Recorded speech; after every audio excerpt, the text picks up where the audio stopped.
Hi everyone, it's Andy here. First of all, I just want to say Happy Easter. I hope you're all having a great time. I wanted to make a video specifically for Easter because I always miss the only video I make for a certain occasion is always I make one for Christmas. And loads of my ASMRtist friends, they make videos for Valentine's Day and for Easter and for other holidays and special days, and I'm always so busy I always miss them. But this one I wanted to make specifically. There's an origami mouse that I learned how to make, oh my gosh, years and years and years ago, probably when I was about 10 or 11, and all these years later I still remember how to make it. So I experimented with different types of paper, and I found that the best one to use for this was an old book, so the pages from a book. Now I don't want you to worry, I didn't rip up any good books. It was a book I bought in a charity shop, like a thrift store in the UK, and the book had been damaged, so it was just going to be thrown out or recycled anyway. So I bought it for 99 pence, and used the pages from it because there were some pages missing, that's why it was going to be thrown out. But the paper's really nice and old. The book's older than I am, so it's quite old.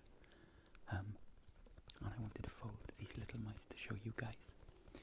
Now I did experiment, and I did try and fold some ducklings and some rabbits, but they turned out looking really awful. They didn't look at all like I wanted them to, and so I didn't want to show you those guys. I wanted to show you some origami I'd made, which was really nice. But what's more important than that, more important than making this video, is I want to dedicate this video to a certain person. One of my friends has been having a bit of a hard time lately, between one thing and another. And not only is she one of the most talented ASMR artists out there, she's also quite underrated, I think. I think she's probably on about 1,000 followers by now, but that's really not enough. The amount of work she puts in is just incredible, and apart from the fact that her ASMR is astonishingly good, she's also one of the most lovely people you could ever hope to meet. She's funny and cheeky and just really caring. Years ago I was having quite a hard time myself, and I put in a request to her to make an ASMR video to help someone who was having an anxiety attack, a panic attack, because I was having those at the time. And she really, really kindly made one just for me. And she's got a kind of medical background, so when she makes her medical videos, they're really, really good. They're properly researched, really in depth, and you really feel like you're seeing a real doctor or nurse or whoever she's portraying in the role play at the time. Now I know you'll have read the description box, so you all know that I'm talking about ASMR Duck. She is one of the coolest people ever, and she's, like I said, she's really caring and really good fun, and I just wanted to give her a shout out because she's such an amazing person, and I really, really appreciate the fact that we're friends. Now, we've never actually met because I live in Wales in the UK, I live in Cardiff, and she lives in New Zealand. Now I've been to New Zealand once, I've got some friends who live out there, but I've not been since 2009 when I went with a friend and we travelled all around the North Island and the South Island, and I just wish that I'd met Joy, ASMR Duck, before I'd gone to New Zealand so I could have actually spent some time with her. Now it costs quite a lot of money to fly to New Zealand, and it takes, I think when I flew out last time it was 26 hours, which wasn't the most fun because I'm not very good on planes, but I had my Nintendo DS, I had quite a few glasses of wine, and my doctor gave me some Valium to take on the plane, which was brilliant because it just meant I could sleep. But I'd happily go through 26 hours of flying on a plane and having my hair sticking up on end and my face all red and sweaty. so I could go and visit Joy. She is exactly as her name describes, she is a joy. So I wanted to dedicate this video to this beautiful, beautiful person, and she's beautiful not just on the outside, but on the inside as well. So I hope she listens to this, and I hope she also learns to make these origami mice. So with the origami mice, it's really, really easy. I'll try and find a kind of tutorial online which I can put in the description box. But all you need is a square of paper, and then you basically fold it in half a few times, and then the most difficult bit is making the tail. But you've got to curve the tail in a certain way and kind of fold it into the body of the mouse, and that means that the mouse will stay together, the body will stay together, so it stands up properly. So, as I said, I'm going to look for a tutorial. There's probably one online because it's a really easy mouse, and I'm sure it's really, really old. It's been designed years and years ago. But since I've got you here now, I'm going to kind of tell you what I've been up to as well. At the moment, I'm super, super busy with work, which is great because I love it. But it's really demanding and takes up quite a lot of my time.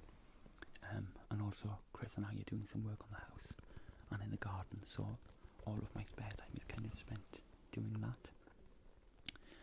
But if you follow me on Instagram, you'll have seen that I recently bought a really amazing wig and beard set. You can probably hear me laughing because it's hysterical, it's so funny.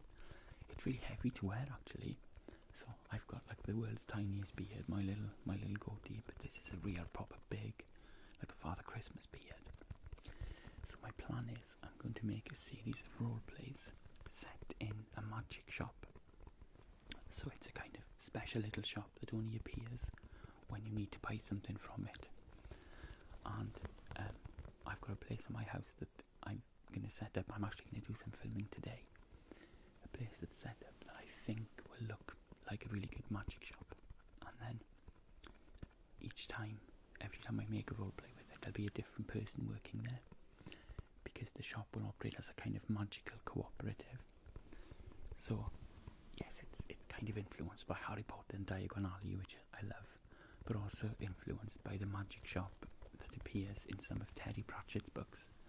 Now if you don't know who Terry Pratchett is, then you should rush out immediately and buy every single one of his Discworld books, because they are some of the funniest books I've ever read in my life.